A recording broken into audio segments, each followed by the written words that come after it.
Pathian le khabuthiang him nongai thangu tir ko te thil ti bung hi chang khat atanga chang som pruk zoin nongai thang Penticost ni alo thenin an zain hun khata anong khom veka thok le khatan van atari thipui tleangin alo thleng ta phuta tin chu chuan an thutna in chu ati khat veka tin leite ama in sem darin meyangin an hena alo in lar ta a tin an chunga chuang thewa an zain tharau thiang himin an khat ta veka tharawin atong tirang zelin tong dangin an lo tong ta a tin van huaya namtin zinga ta pathian ngai sak juda te Jerusalem khuan chama tin churi chuan thiat vele mi pui an ronin khoma mitinin an tong chu an mani tong thewa an lo thiat awangin an rilruin an buaya tin an za chuan an mang anga makan tir he a NTU he nga tong zong hi Galilee ram mi an ni lovem ni engtin nge kan za kan tong pian pui anga kan thiat theu then khat par thai namte medai namte limitai namte kan ni a then khat Mesopotamia rama omte Judai rama omte Cappadocia rama omte Ponto rama omte Asia rama omte Phrygia rama omte Pamphylia rama omte Aigupta rama omte Kurini khokiang vela Libua rama omte kan ni a then khat rom khokhual Juda te le an sapun tenen kan ni a then khat Crete thiar karami le Arab ramami kan ni si a nima sela pathian thilti ro puite an soi ma ni trong thewin kan ria si hi anti a tin an za chuan mak anti he maya angai nan Thlarauva heng hi engti ziange ni anin ti a then khatin an nui sana wain thar an rui ani hi anti a athu kan chia le kan soi turte kan zatan lalpan mal som saklo se amen voin hi Penticost ni lo ni le tareng maya tharau thiang him chen nani anti thin kha ani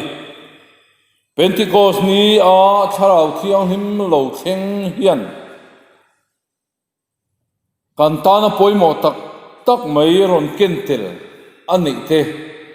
tun huna hian tlem song kan ngai thadona ngun taka lo ngai thaturin kan som chawani pakhatna chuan Penticost ni a tharau thiang him lo thleng kha khami khan aron thena chu lungrualna aron thenai heta khom ho hi Bible kan huangin nam som paruk lai mai anni a medai namte parthai namte alimitai namte Mesopotamia ramami te Judai ramam te Cappadocia Ponto ram Asia ram Pamphylia ram mun than om nam som le nam ruk lai te khan tharau thiang him lo thlen khan tharau thiang him nang khat veka ti chuan tharawin atong tirang zel khan am tong ta nuai mai ni omi mar chu helaya an tong a hi tong siat lawani ti a soi te ponom thina ani nge ni lo chu kan chia lova amai ro chu kan thria tura ta na kan dua chu helaya an tong nuai amma ni pian pui tong ang thevin an thria chu ti ani chuan tong siat ti na ani tunai tong siat lo tam tak hi chu a soi tu point a soi sialo angai khatu point lo se chuang hek lo tong torak mai hi tam tak omani thil hi alim le tak hi om zela tong siat lo te po hi alim le tak a omani ti te po kha kan siat tan a tho me ti chuan Penticost ni tharau thiang him alo thlen hian tharawin an khata an chunga li ang main mei te kha aroning sem thewa an chunga aron chuang thewa chumi na ron hrin chua ta ka chu tharau thiang him lo theng in aron hrin chua chu lung rual na ani nam sang sang engemaw za khan nam som paruk vel lai khan lung rual takin lalpa an faka lalpa an chol moi theng ya mole tunlai tharau thiang lim kan chan tam ta khe chu en no ngai ka sia inti tharau le si hian ma ni ko khan chau hi pawan ram kai tu ram mo tiang ngai tok te lung rual takal lalpa fak thiam reng reng lo ko khan in erran mai chu tiang tharau te chu chun tu lai hen tam em em ko khan sang chu soi lo ko khan mun khata loi ngei te po in in tai in it se in rel chu tiang chu mu tur tam tak an omani tharau thiang lim dik tak an chang lo ni mai thei tharau thiang lim dik takin an nuna thua soya Thlarauvan han kha chuan lungrual takin lalpa an choi moya an fakani ti kan fiani tharau thiang lim Penticost ne lo theng hian lungrual na aron thlen mi lungrual pui thei vak lo ni chuan I tharau chan kha en non don nia apani na chuan he tharau lo theng ina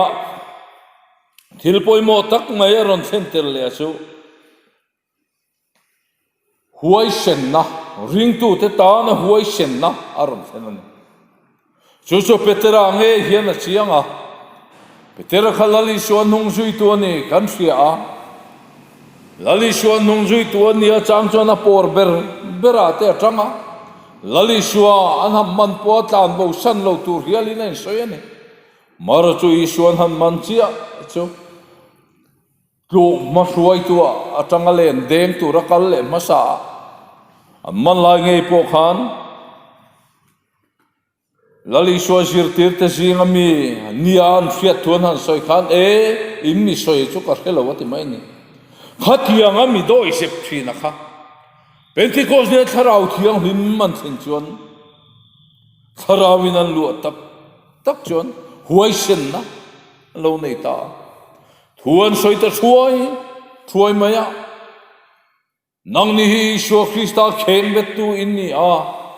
ke ni he thole na khe tu in ni kan ni atiani nang ni hi kheng bet tu in ni ke ni he thole na khe tu kan ni doi zep tak sin khan huai sen na ne ya athu soi voi khata khan mi sang thum am pian tharan kha Penticost ne tharau thiang lim lo theng chuan huai sen na min nei tirani tunlai rong bol tu tam tak ring tu te kan huai sen ta lo hle apathian thu kan soi poin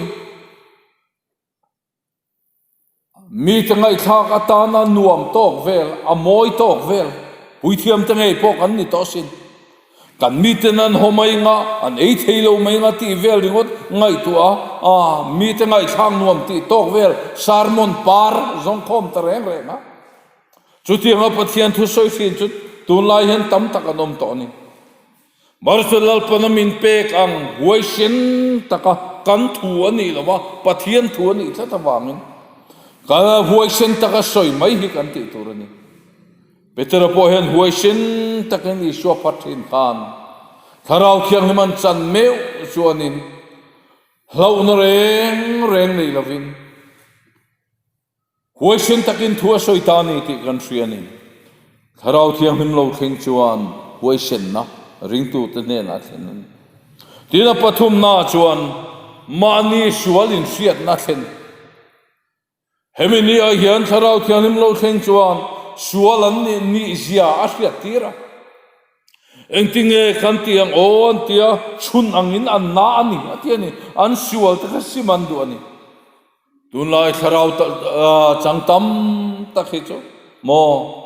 mi ti aya sang mi ti aya sabik hoi sang ar mai mi te sual na se thei em ma ni sual na mu thei si lo mi te nun du tui ma ni nun du tui si lo chu tiang Thlarau chang chu tu la hen am vatam ta em Penticost ni Thlarau thiang him lo thleng hian chuan an mani sual a in fiat tira sim du in an na ani tu lai hen Thlarau thiang lim ni lo Thlarau ringot chang an tam to a kan phim khur wangai em Penticost ni lo thleng hi Thlarau ringot ani lo ba thiang lim matel rilro taksa Thlarau thiang lim matel Marajuton lai ring tu tam tak Thlarauva khati na men lo be marajo thiang lim na ngai sak ni si lo annu na po thiang lim na lang lo avatam ta em mi zuroi te mi drugs addict te ngai thei lova tong trai pui marajo an manin sada khai ni ku wa tam ni po ngai thei si lo in ti Thlarau mi an vatam em chu thiang khowela chong kan omani Sowan chon Thlarau ringot chan lo tur Thlarau na zong omania Thlarau thiang him ni lo lalpa la ka chuak nge Thlarau thiang him chu nge chu kan ma mo ni chu Penticost ne lo thleng kha nia tu la Thlarau ringot kan soi du dam poi a rau mang ti bor vel ani Thlarau thiang him ni lo Thlarau ringot chuan lungrual na te inrem na te Kristam hinga wanga huai sen na te ma ni sual in fiata sim du na te thlen chuang lo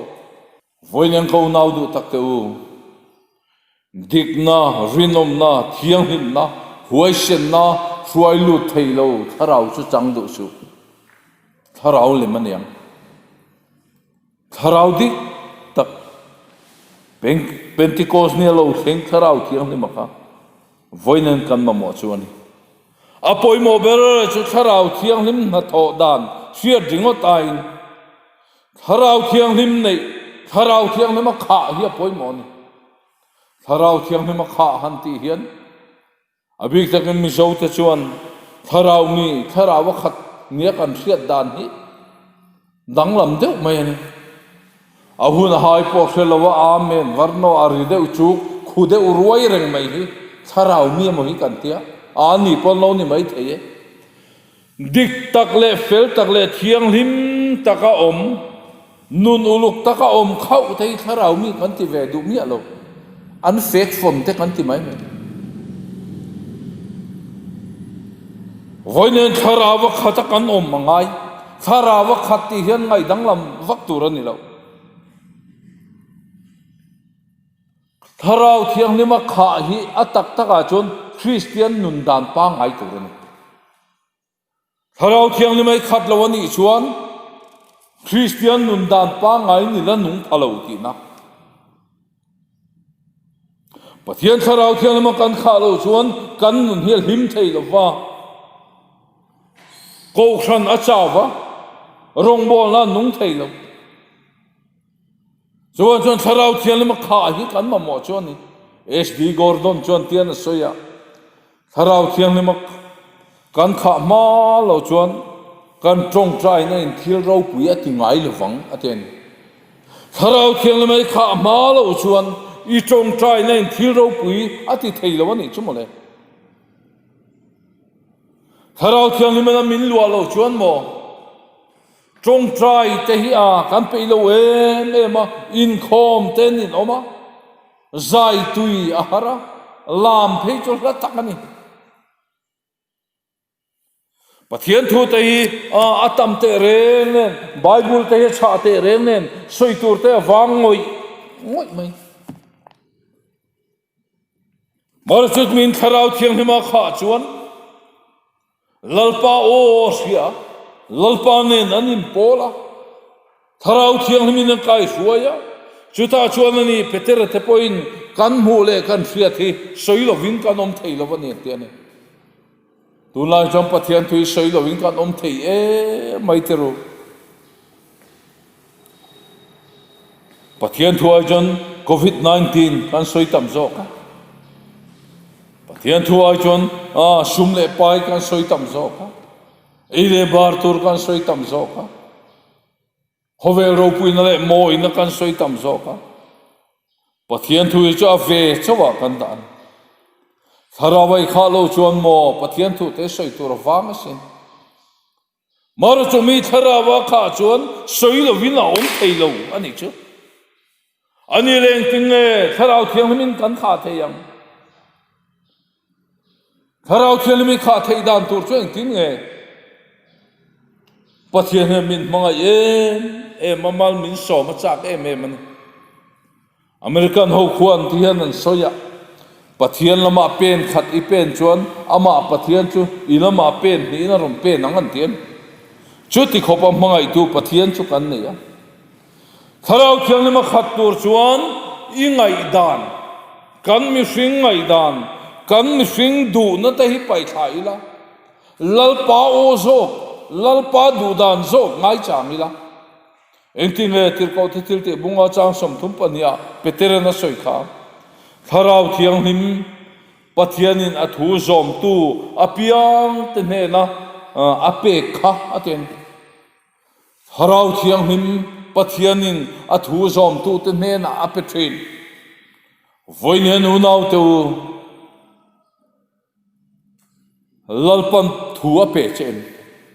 lalpa oi hrengain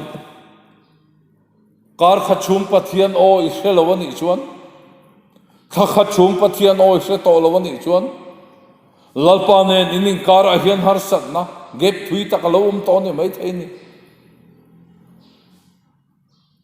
kan faten pa te o kar khat chung se ta lo mai se anin kar a har sat na sa ta o mani nge yang chowang chuanin lalpa o I hrengai lova lalpan a bengai lo che ani chuan thamuang mi asu pa ber o I hriat to lo chuan nangma lungoi to lo po ni mai thein chawang chuan Tharau thiang mai khat don ani chuan lalpa thu ngai sang la lalpa thu zelin omro lalpa tirna kalla lalpa ko na kalla lalpan titur hriat tir su ti la ti chuan Tharau thiang him chuan a chhum khat don chelo Tharauva khat lo ria wa in hrian ni chuan pathian thu I zom thatok lawani ti na ni ko hran po hi Tharau thiang ma khat mi an tlem chuan mo poi tak ani a ro vong thina ko hran hi chan chin tha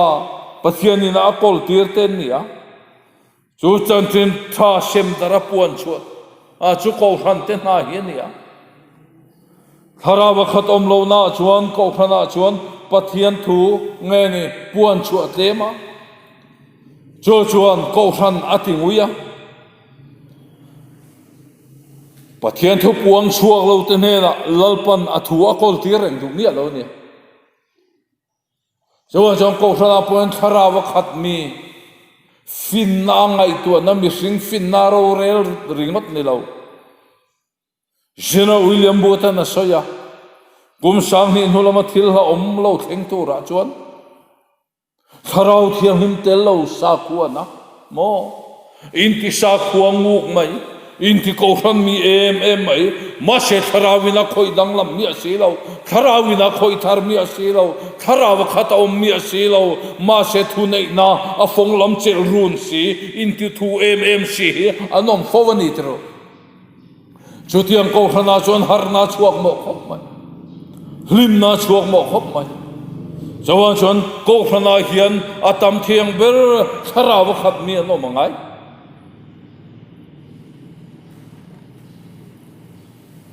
dial modia chuan tian a soya ka thil sia zong a chuan chan chin tha hi thabera chowangin thil ka soi don ani chuan chan chin tha hi ka soi tam berang ten voinen chan chin tha hi ho I puang tamang hun har sale hun khirk nia kan hriat alo thlen lai po hian lalpa ta ning ma hi khira om ve si lawa lalpa chon thamuan na fam ki mo om si a Tharau thiang min mi a chen chil chuan mo COVID-19 mo tram ler fi in do thu thang lir hing ten an nu na om zia an ei ve to lawa lalpa faka choi moi hunani ti fi lalpa choi moi me ni tun huna hian peterang in huai takin pathian thu kan puan chu a cái mà ni ngay pun kan zom huai ngai soi huai ringot zom huai si lo hi chu adik lo a zom po kan zom huai ngai ni pathian thui soi dik ani lova ni dik ani thata wangin in rem tak le lung rual tak rong kan bol ngai ya khovel tong dan ni lo tong thar lal pa du zong tong chu chu kan man ngai thiang lim na dik na vinom na thanem ngai na kan nei thei na tharau thiang ma kan kha ngai ni tharau thiang mi ni khatem nge khovel thil ni khat zo ngun takin nang ma kha loin an ro khai Penticost ni lo khen hian an zain tharawin an khata chu chuan mal som ma chi sang sang ron thlen ni kan ti